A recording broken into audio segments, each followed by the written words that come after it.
the definition of topology, and we so far we motivated everything that requires to define a topology on a set. So when we say we are defining a topology on a set, basically we are starting with the set, and this set has no structure. It's just a set. So let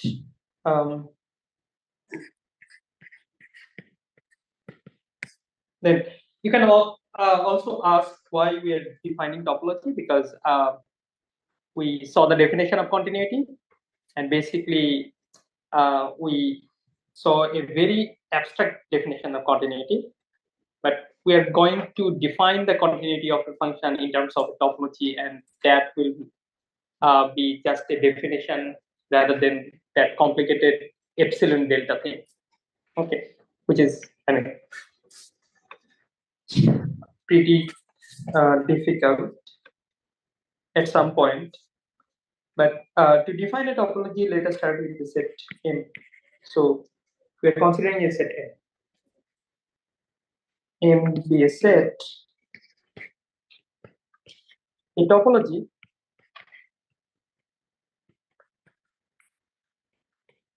on M is a set. So a topology on a set M is also a set.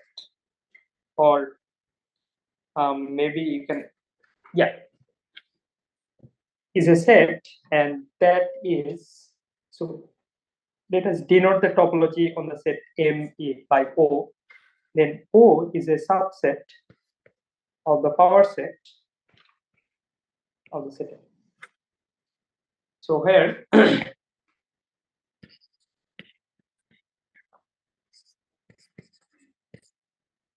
is the power set of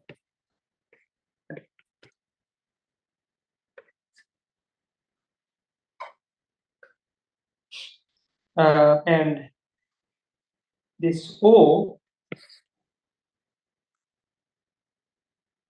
satisfies three axioms.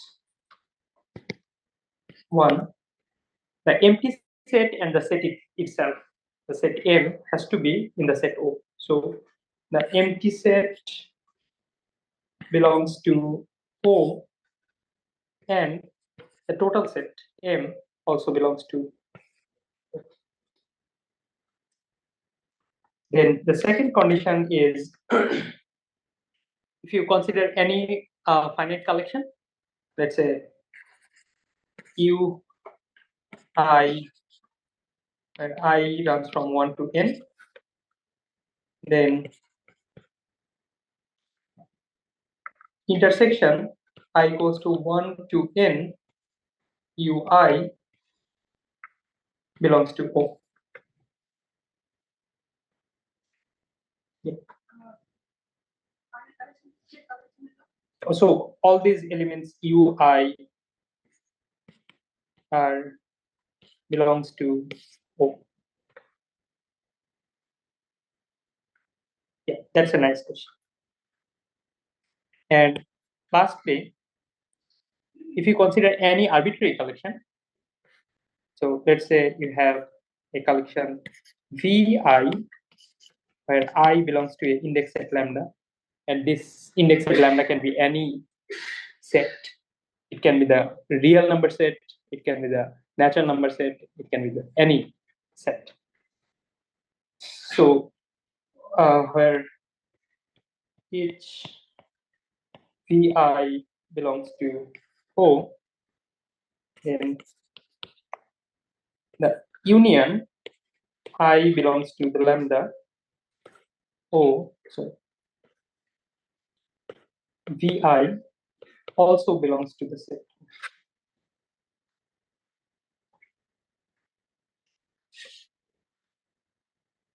So this is the definition of a topology, but we saw a theorem regarding this arbitrary union and finite intersection, right? And we stated that theorem on the set of real numbers. So hence, if we consider the open intervals on the set of real numbers, then that will form a topology on the set of real numbers. So let us start with a basic example of a topology. So example, say I have a set A, and this set contains the elements A, B, and C. So can I define a topology on the set A? So what we need to do is, what is the power set of this set A? The power set A is the empty set, the set with A, the set with B, sorry, the set containing the element B, C, A, B, A, C, and B, C, A, B, C. So this is the power set of set A, right? So now, if I choose the sets empty set A, B, A, B, and A, B, C, then is this O a topology on the set A? It is, right? Because if I take any arbitrary union, then it will be in the set O. If I take any finite intersection, it will be in the set A. Oh, sorry. Yeah.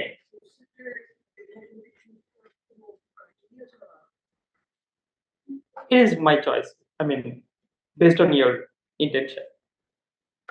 Okay, so this is a topology, but we can also define another topology on the same set by considering the empty set and the set A, B, C.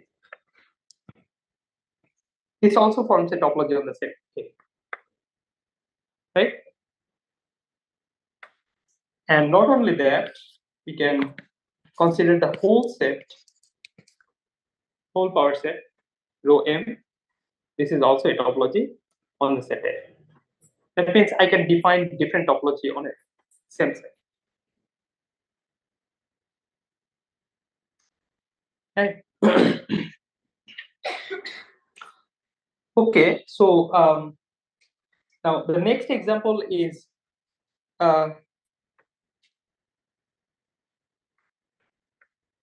so let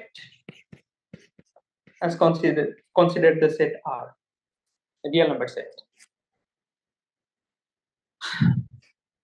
Then if I consider O to be A comma B open interval such that A comma B belongs to the set of real numbers where A is less than B, then this will form a topology on the set of real numbers, right? Because we know if you take arbitrary union, then you will have something like, also you need to include the whole set, sorry, the empty set and the whole set real number as well. Yeah. So union, I mean, I don't need it. Right?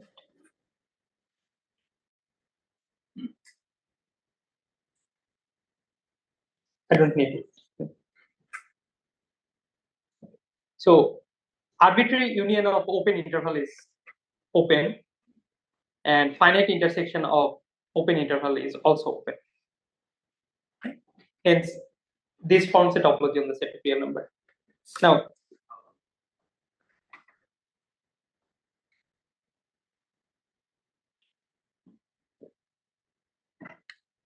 this forms, yeah, basis for topology. I mean, you need to include the set, empty set, and the total set real number with this. I mean, then we can consider it to be a topology. Yeah.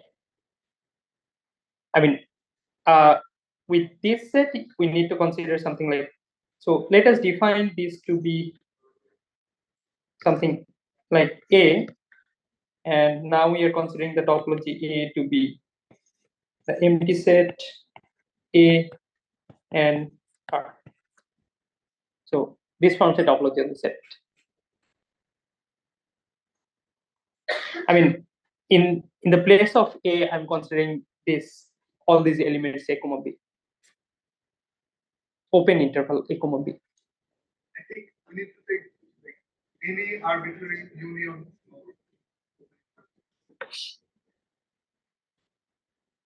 We know that open intervals are open. Yeah. Arbitrary union of open sets have to be open. Yeah.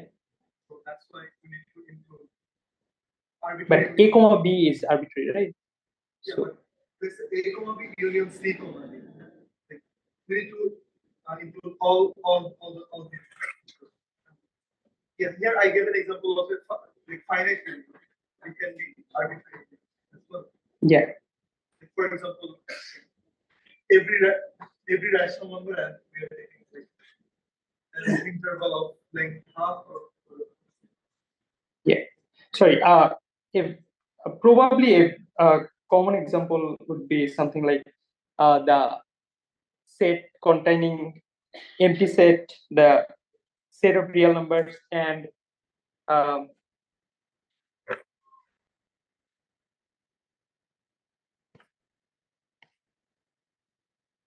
arbitrary union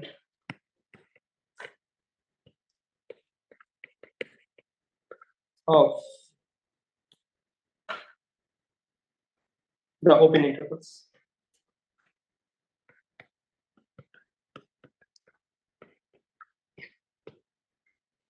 Yeah.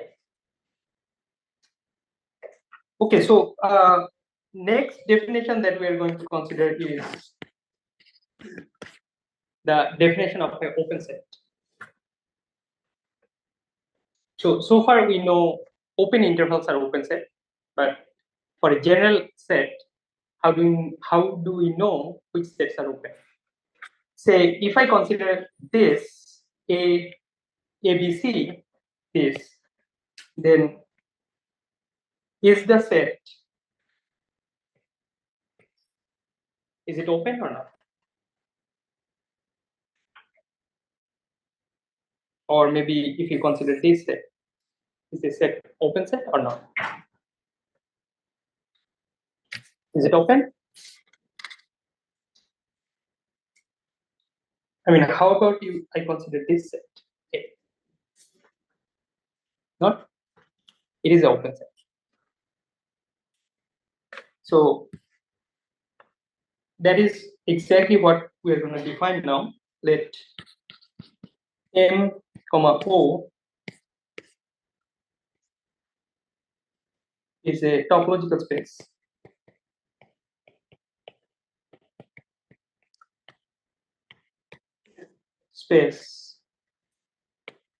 So a subset S of M is open if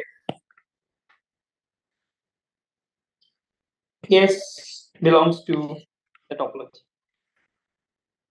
So we are defining the topology as the collections of open sets. And see, every element of the topology, I mean, they are open sets.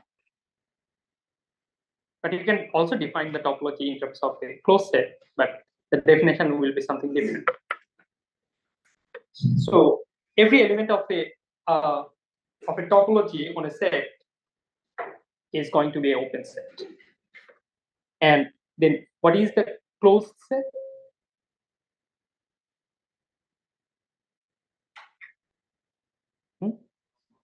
Complement as in the sets that are not in the topology. So, and closed if M set minus S belongs to O. So these are the closed sets.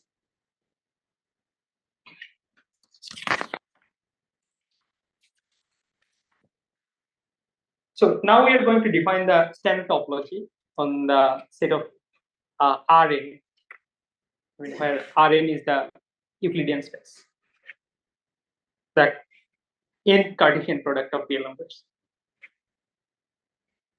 I mean, n-fold Cartesian product of real number.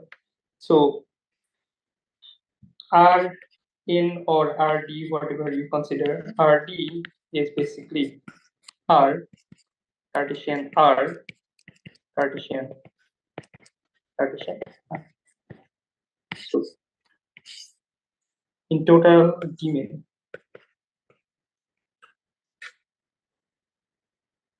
So this is the space Rd. We're now going to define the standard topology on this set Rd. To define the standard topology on this set Rd, we need the epsilon neighborhood definition as well. So when we are considering the epsilon neighborhood in higher dimension, what we do is actually in the Euclidean space, we have something like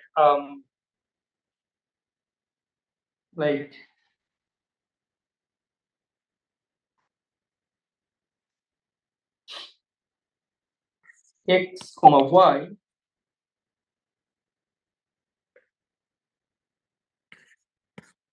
dx comma y, the metric on the space Rd, where x is what? X is a d tuple like x1 up to x2 xd, and y is y1 y2 up to yd. Then dx comma y is simply x1 minus y1 whole square plus xd minus yd whole square.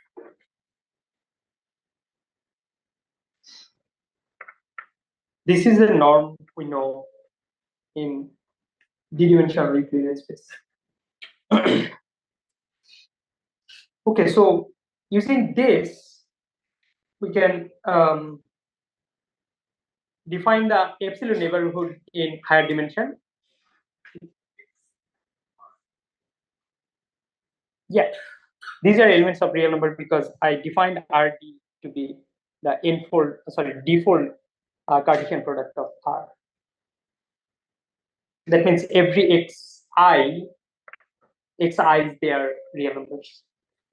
Okay, so I can define the epsilon neighborhood of a point in Rd. So if I consider an element of Rd, let's say A is an element of Rd, then the epsilon neighborhood of this point A is something like V epsilon A, where epsilon is definitely greater than 0. So V epsilon A equals to all those x belong to the set Rd such that dx comma A is less than epsilon.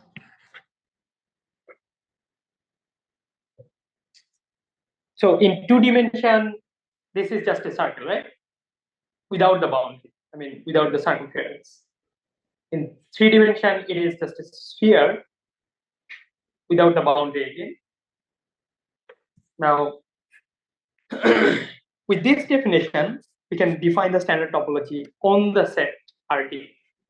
And using this definition, we can also define the standard topology on the set of real numbers as well. Okay, so the standard topology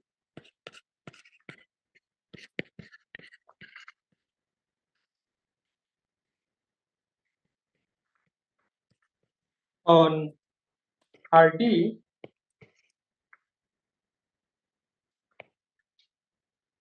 denoted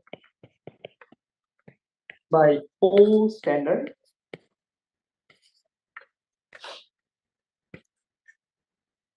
any elements in this topology any elements U belongs to this O standard. Let's say U belongs to O standard. Then it has to satisfy the following property. Like if you consider any element E belongs to the set U. So when we are considering U to be an element of the set O standard, then it has to be an open set, right? Because we define the open set to be an element of the topology. So this U is going to be an open set, and since this U is an open set, for every point in the open set, what is our expectation at that point? What we can construct around that point so that that thing also contained in the set, and that is the epsilon neighborhood, right? So since U is an open set, it has to satisfy for every P, for all P belongs to U, such that there exists a epsilon neighborhood V epsilon P that is also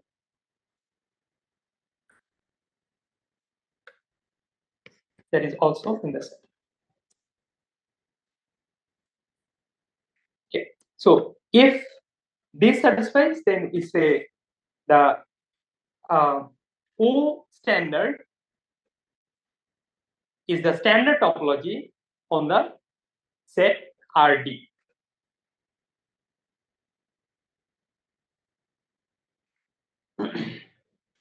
Okay, so and since I'm saying this is a topology on the set RD, that means it requires a proof, right? But we are not going to prove the this statement. Yeah.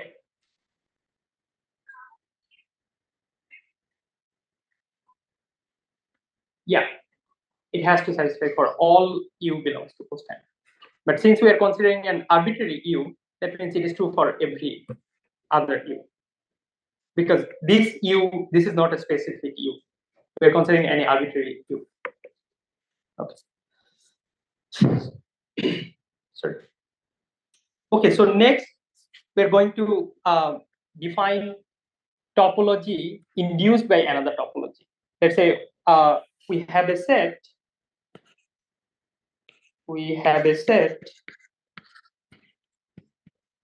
M, and the set M is equipped with the topology O.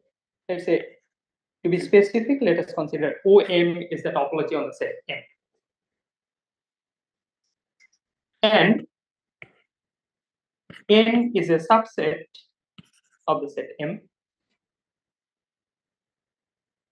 Okay, let us consider strict subset, not equal. So N is a subset of M. Can I define a topology using the topology of the set M on the set N? So we want to define a topology on the set N using the topology of the set M. And that is known by the subspace topology. And the subspace topology is defined by the O restricted to N is defined by, so this is just the symbol of definition.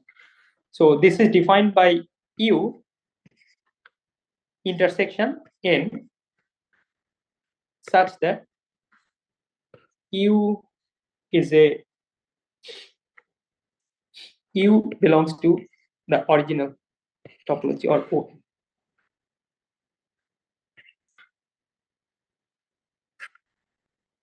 So this is the subspace topology on the set N induced by this topology of the set M. So that means you are considering, you are taking all the intersections of the open sets in the set M with the set N. Something like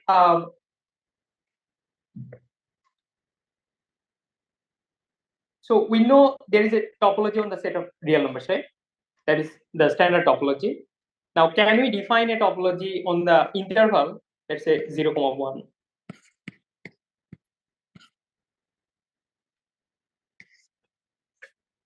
Can we define a topology on the set 0, 1 using the standard topology of the real numbers? We can. How? We just need to take all the intersections of the standard of the sets that belongs to the standard topology with this set. So if I have something like so we know all the open intervals are there in the standard topology, right? So since all the open intervals are there in the standard topology, let us consider the set -1 to 2.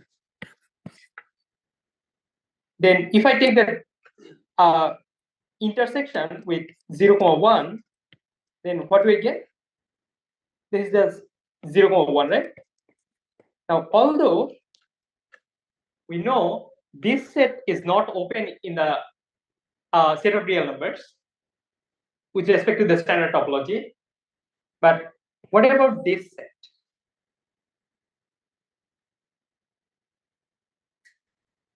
It is an open set with respect to the subspace topology on the 0, 1 interval. So that is why this definition is very important to us, that a set S of M is open if S belongs to O, and closed if M backslash S, I mean set minus S, belongs to O. Hence, this is not open with respect to the standard topology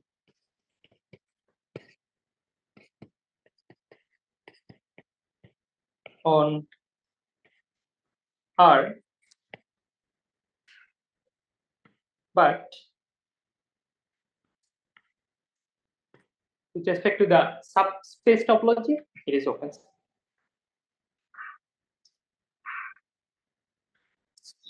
Okay, so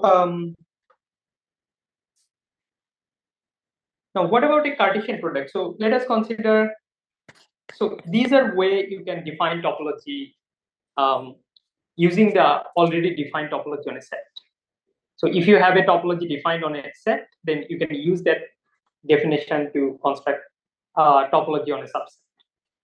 Now, if I have AOA and BOP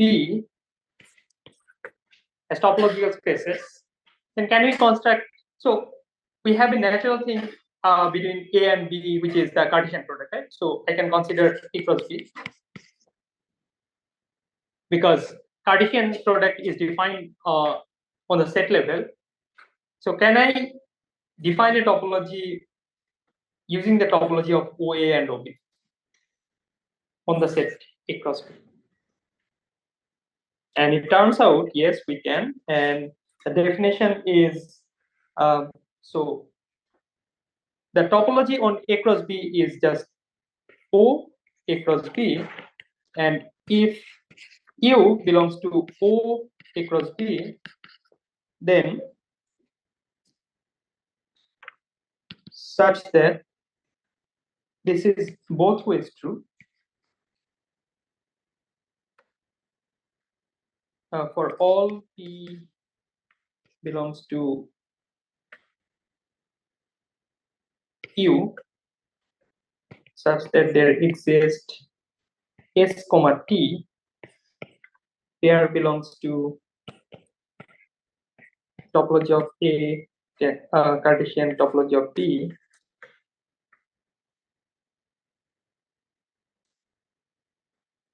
such that S Cartesian T is a subset of Q. So this is called the product topology on the set A cross B. So that means if U belongs to O A cross B, which is the topology on the set A cross B, if and only if for all P belongs to U, there exists a pair S comma T, where S is a set and T is also a set. But this S set belongs to the topology OA and T belongs to the topology OB, such that S cross T, the Cartesian product of S and T, belongs to the set, is a subset of the set U. If this is true, then we say this U is an element of O A cross B.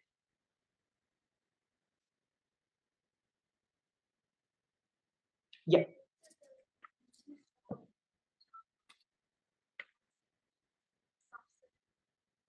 I mean, if you have a topology on the subset, you want to induce that to the original set. Yeah, there is this notion of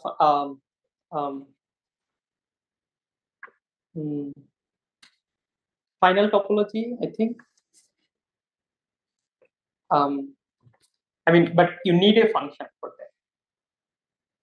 I mean, if you have a topology on the target space, you can always induce that topology to the domain set as well, if you have a function. There is not the no. The initial topology is basically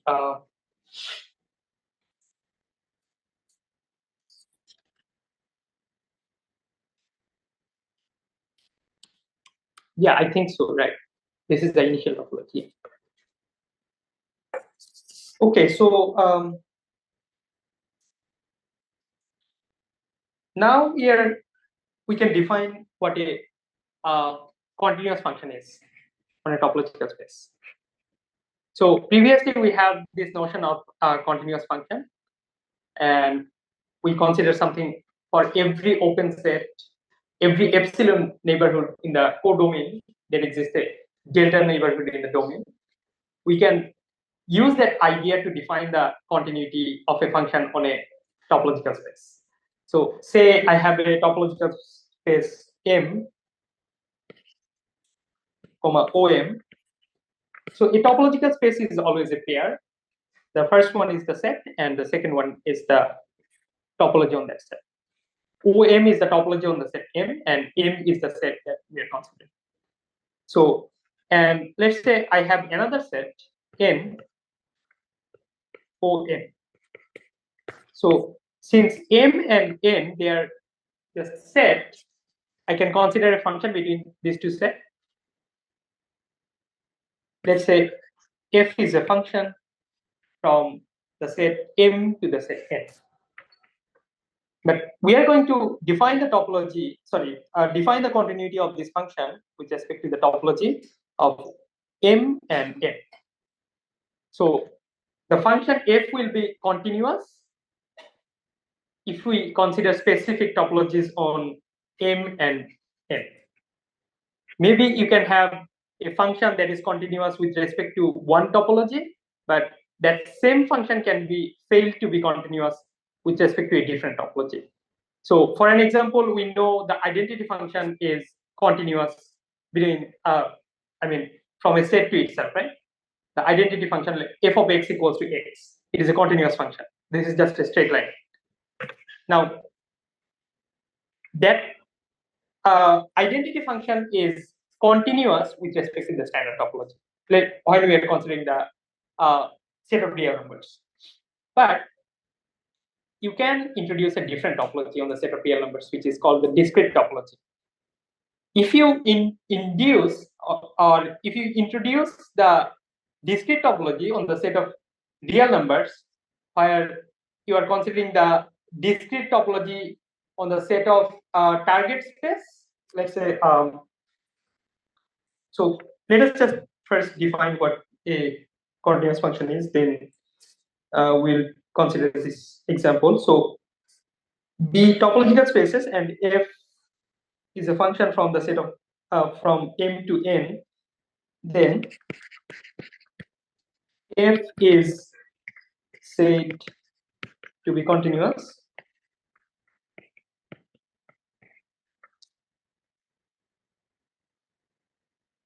if for all S belongs to ON, pre-image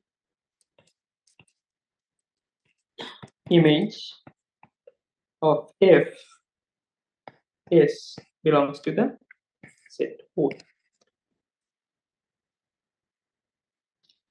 Maybe we can consider something like F inverse, but that will confuse us with the inverse function of F if I consider this to be F inverse. So it is a good notation, pre-image of the function. So what do we mean by pre-image?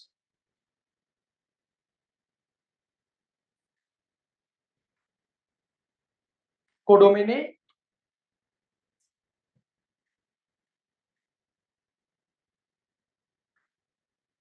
Yeah, so the pre-image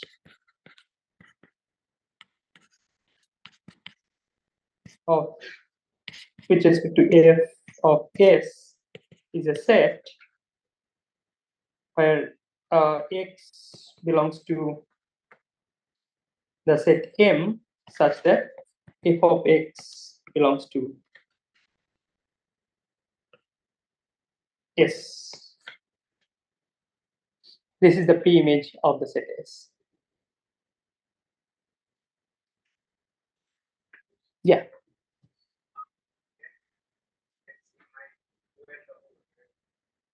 Which topology? OM, yeah. I mean, there is no closed set in the OM topology because we define the topology as a collection of open sets. So you can have closed set as a subset of M, but that is not belong to OM. Yeah. Because we define the closed set to be the if S is closed, then M set minus S belongs to the topology. Okay.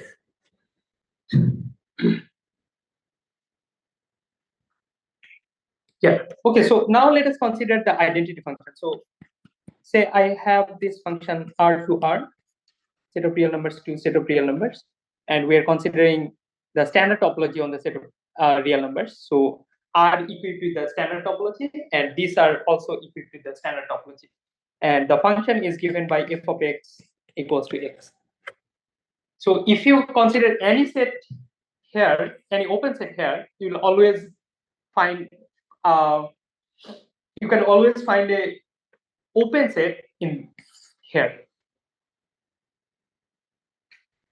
But this is true when you are considering what? The standard topology. But what if I just consider the discrete topology on the set of real numbers? So what is a discrete topology? I'm going to consider R.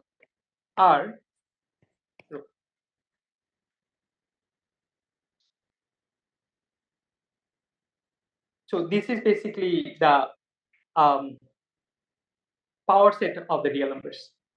That means you have an element here. But since this is the topology on the set, on this set now, this is also an open set, right? With respect to the discrete topology, this singleton element 1 is also an open set because it is part of the topology on the set of real numbers, right? But if you consider this same function f of x equal to x, what is the pre-image of this open set 1 in the domain? Just 1, right? So you have 1 here which belongs to this. But we are considering standard topology, O standard, on this set. Is the singleton element is an open set in this O standard? It is not, right? Hence, the identity function is not a continuous function if we consider the standard topology on the domain and discrete topology on the codomain. So now our idea of continuous function depends on the topology we consider on the domain and the codomain. So that is exactly why we actually consider topology. Basically, there is no something like a deeper meaning of topology. Topology is something, a structure that you put on a set and you consider the continuity of a function. So your topology decides which functions are continuous and which functions are not. So you can introduce different topology on a set. I mean, you can have a 2-element set. You can have 4 different topology in a 2-element set. Probably you can have 12 different topology on a 3-element set, or 6. I don't know, probably 6. But depending on your topology, you can decide which functions are continuous and which are not. Okay, so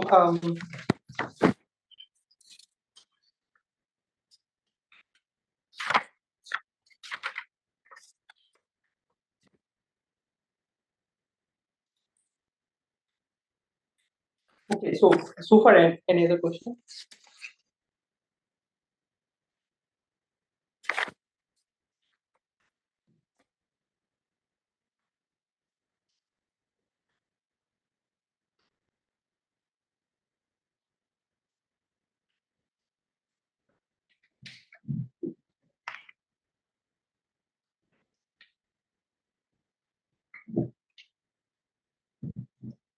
Okay, now we are going to consider which functions are invertible and which are not.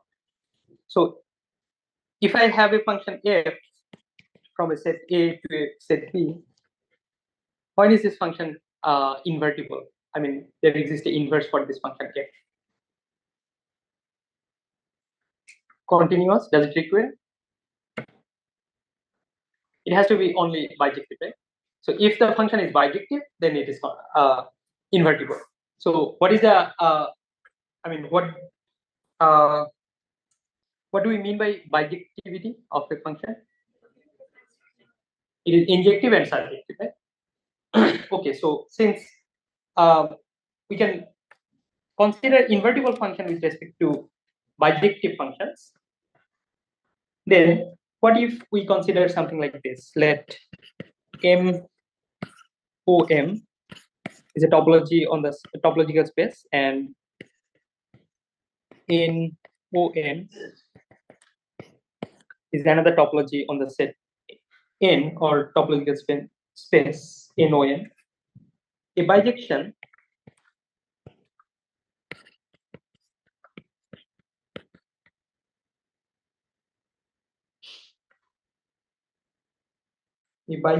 phi, let's say F,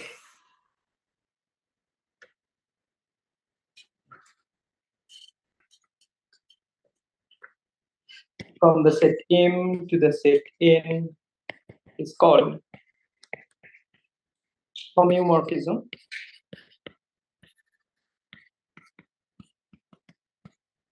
If both F from M to N and F inverse from N to M are continuous.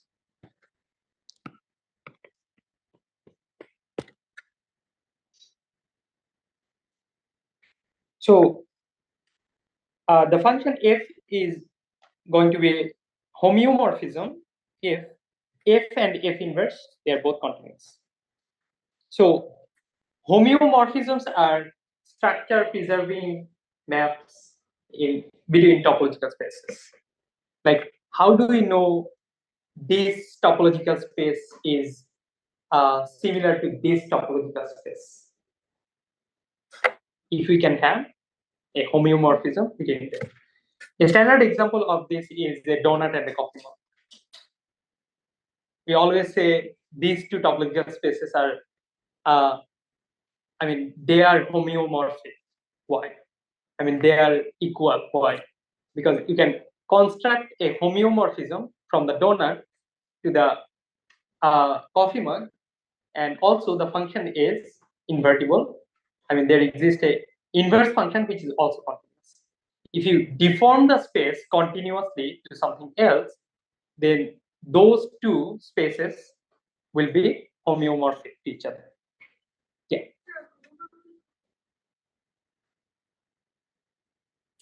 Homomorphism. Homomorphism, you consider homomorphism between groups. And homeomorphism is the topological structure preserving that, because a topological space is not equipped with a group. It's just yeah.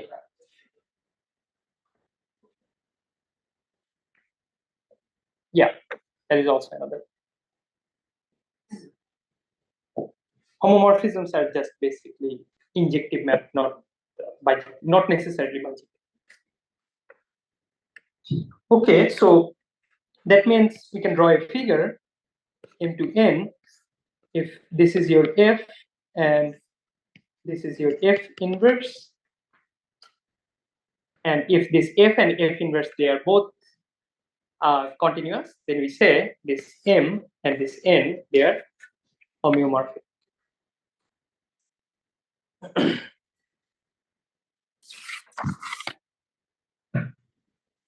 Okay, so now we are going to consider two separation properties of a topological spaces. Say MO is a topological space,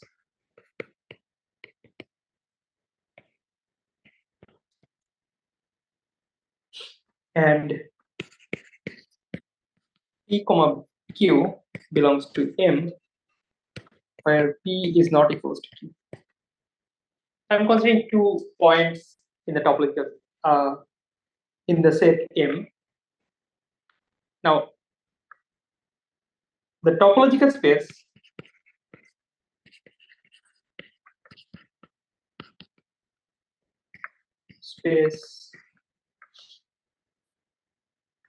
MO is T1. This is the first separation axiom. It is T1 if there exists V epsilon of P such that Q is not belongs to V epsilon of P. So what it actually means, so let us consider the board or the screen of this iPad. So this is just what? This is R2, right? Now I'm taking 2 different points in R2. Let's say this is my P and this is my Q. If it is true that I can construct a epsilon neighborhood around the point P, and this epsilon neighborhood does not contain the point Q, then we say this topological space is T1.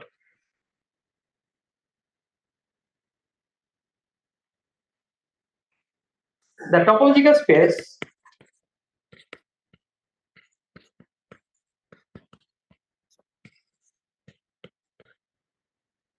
is called T2 if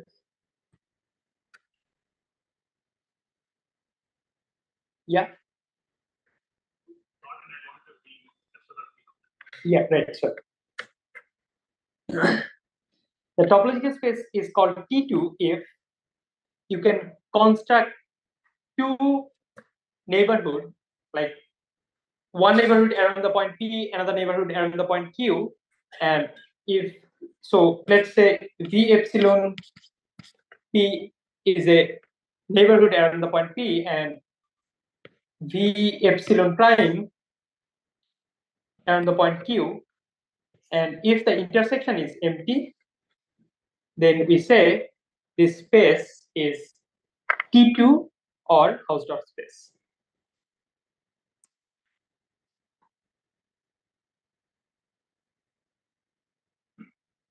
So that means if this is my P and this is my Q, and if I can construct a neighborhood around this point P and another neighborhood around this point Q, then this topological space is T2, which is also called the Hausdorff space. Why do we need a Hausdorff condition on a topological space? Exactly. So we know the limit of a function is unique, but in which space or which set the limit is unique? If the set is, if the topological space is Hausdorff, otherwise you can have different limit for a specific sequence. Okay. Now the next example that, next definition that we are going to consider is the compactness. So the compactness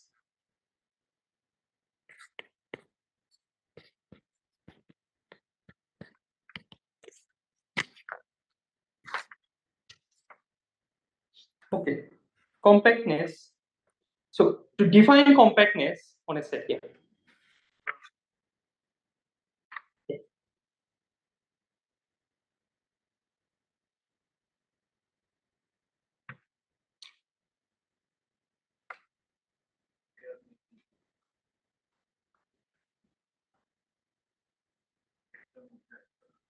Yeah. For all pair. Yeah. I mean, you can always construct one neighborhood around one point which does not contain the other point.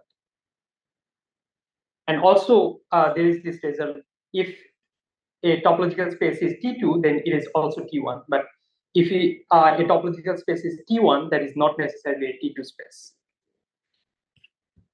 So to define compactness, we need the idea of cover. And what is a cover? So let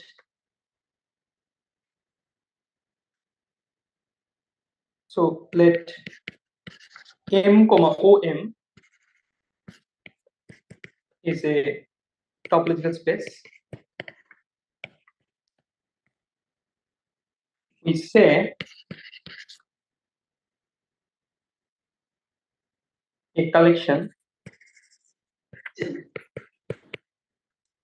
C is a subset of rho M is a cover of M if union of C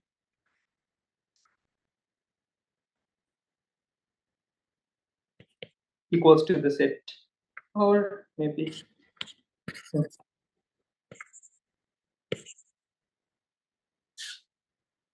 so C is a collection of sets.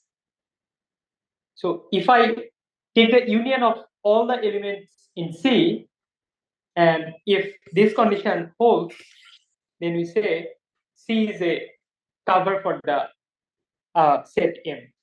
Like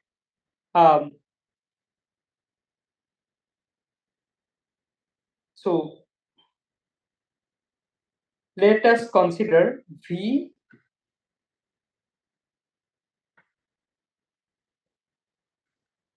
not necessarily, I'm defining just the cover. So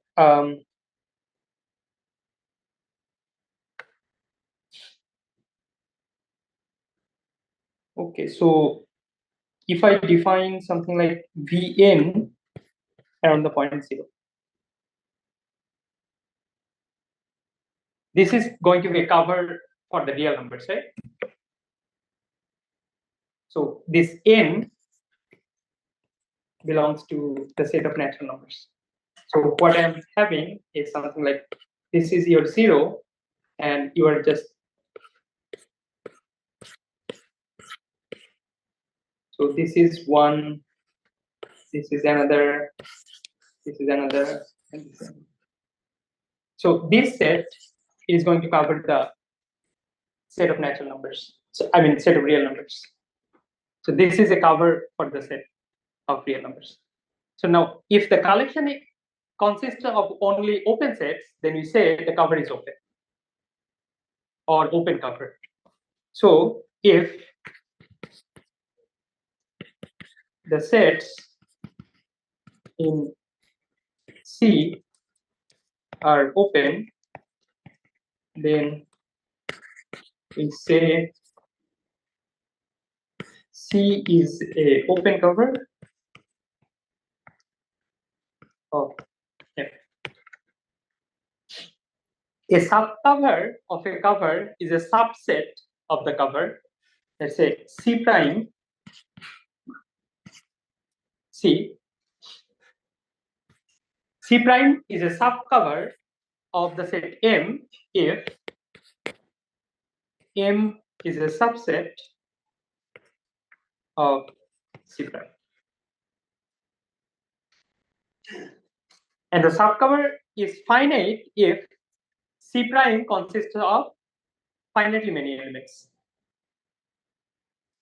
So subcover is finite if C prime consists of finitely many elements. And the set M, I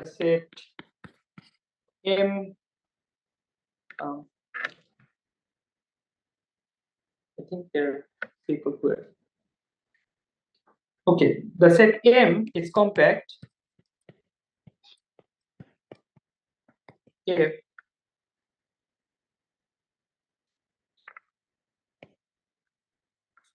for every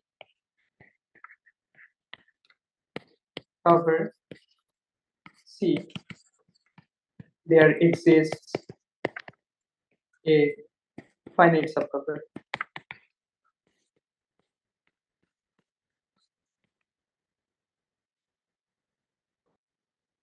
The set M will be compact if for every open cover there exists, definitely every open cover there exists a finite subcover, then we'll say the set M will be a compact set. But this is very abstract definition. But since we are considering the Euclidean spaces mostly, we have a nice theorem on the Euclidean spaces, which is known by the Heine-Borel theorem. And the Heine-Borel theorem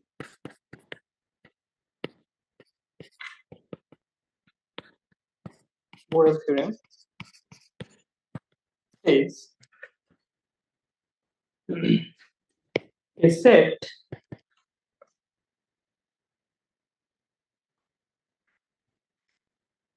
okay, so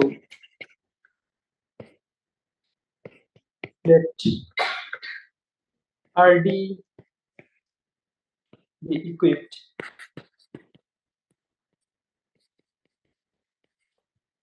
with the standard topology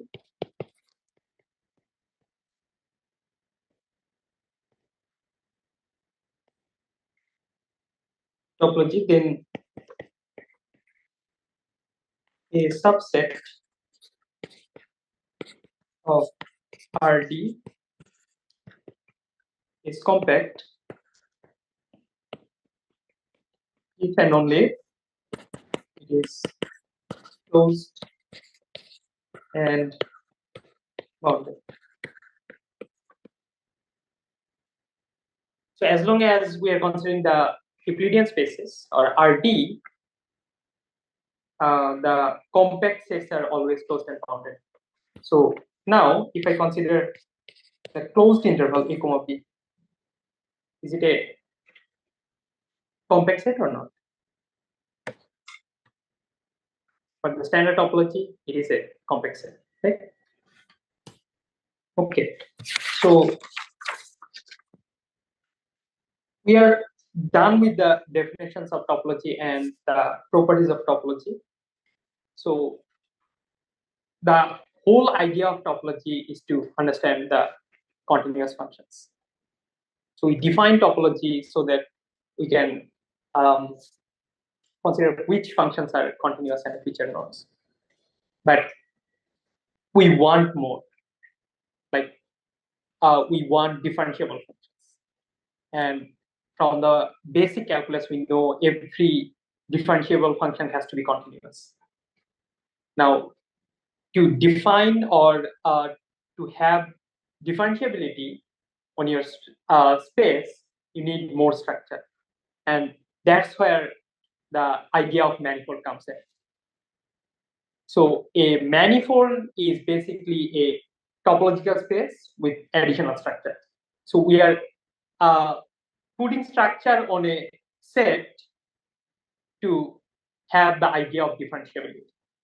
So far we have the structure of topology, which gives us the continuous functions. Before defining manifold, we're going to consider the basic definition of differentiability. So when we are considering functions between from the set of real numbers to the set of real numbers, basically we start calculus with the definition of functions from the set of real numbers to the set of real numbers. Right? So then, which functions are differentiable? How do we know the function f is a differentiable function? So if I have a function f from the set of real numbers to the set of real numbers, how do I know this function f is differentiable at a certain point on the real number? Let's say a. Okay, so we know a definition, and f prime at the point a is limit x approaches to a f of x minus f of a over x minus n. Or we have h approaches to 0 f of a plus h minus f of a over h. If this limit exists, we say the function f is differentiable function. Right? Okay, so now the next thing that I'm gonna probably ask you is, what if the function f is first differentiable, but is it also a second differentiable function? That means, can I take the derivative of this f prime function? In general, no, right? So can you give me an example of a function which is first differentiable but not second differentiable?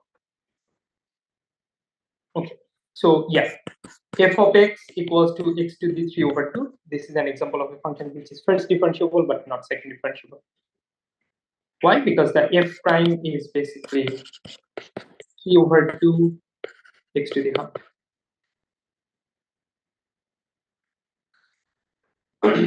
Okay, so can you give me an example of a function which is infinitely differentiable? So exponential of x, okay, then sine and cosine. So how about a polynomial function? Infinitely differentiable or not? Not. Like if I have something like p of x equals to x to the n.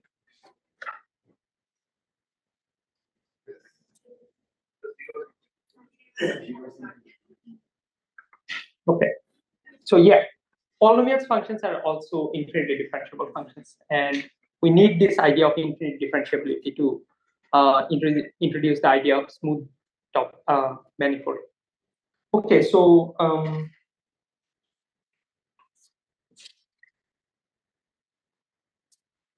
now the next thing that we are going to consider is the multivariable differentiability.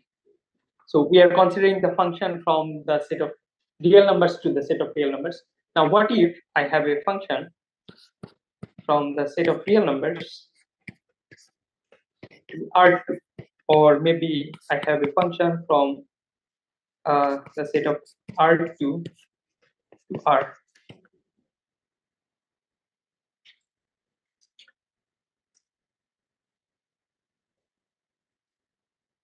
Or maybe f from R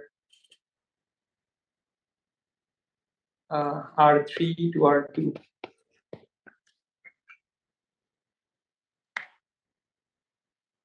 So in general, when we consider functions of this type, we know, so if I consider this function, then this is what? F of t, but f of t at a certain point, so t belongs to the set of real number, then f of t will be something like this. So since it is an element of R2, it will have two components. One is, let's say, f1 of t, comma f2 of t. Right? We say the function f is differentiable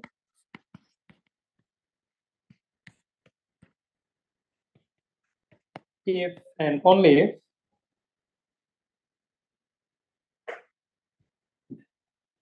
the partial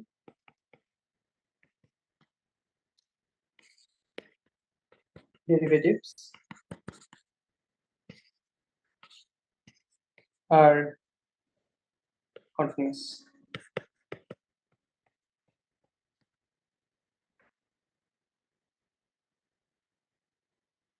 So what is a partial derivative? It is just something like you take del f with respect to del x, or maybe del f with respect to del y, where x and y, they are the coordinate basis.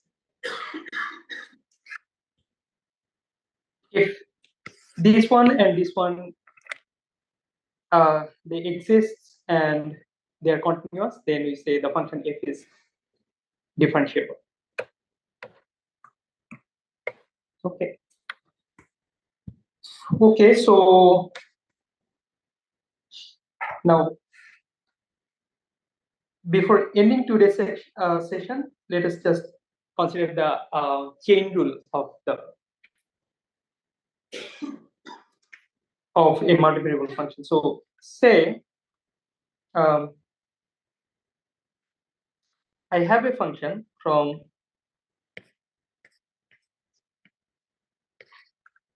Rn to R, and also I have another function R to Rn. Let's say this is f and this is g. Then what is the composition?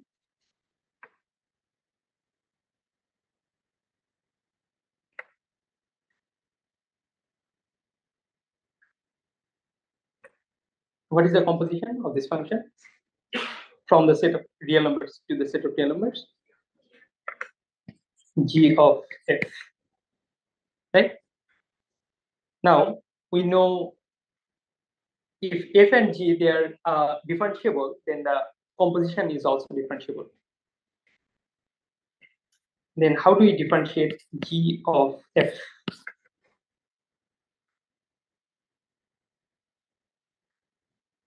So I want to take the derivative of this function. This is basically differentiability in real numbers, right? Because this g of f is a function from the set of real numbers to the set of real numbers. And at the point t, it would be something like summation. So del f over del x I, and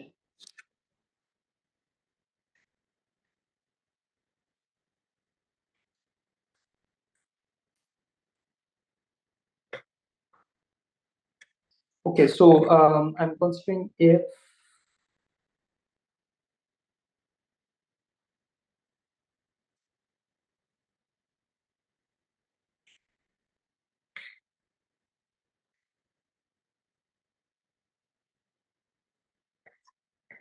then del gi over del t,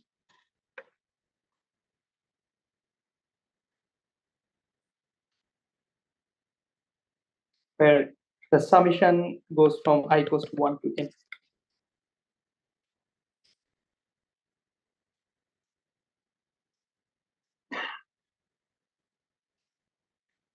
So F goes from R to Rn and G goes from Rn to R. Right, so it should be G is this.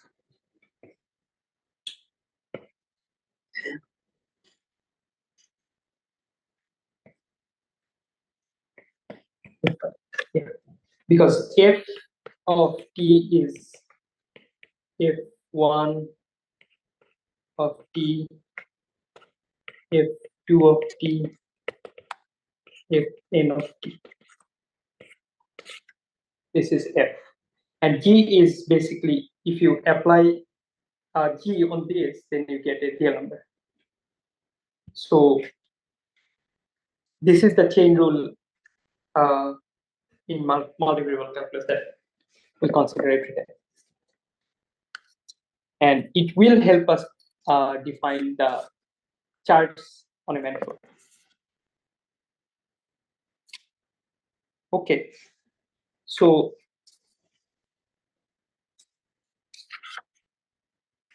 okay, I think we are done for today. Okay, is there any question?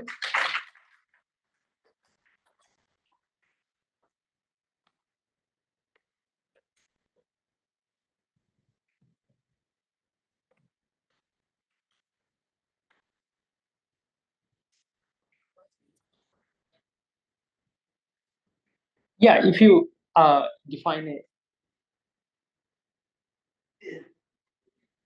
Now, again, homomorphism is just an injective function, not necessarily a surjective function, but a homeomorphism is a bijective function. Yeah.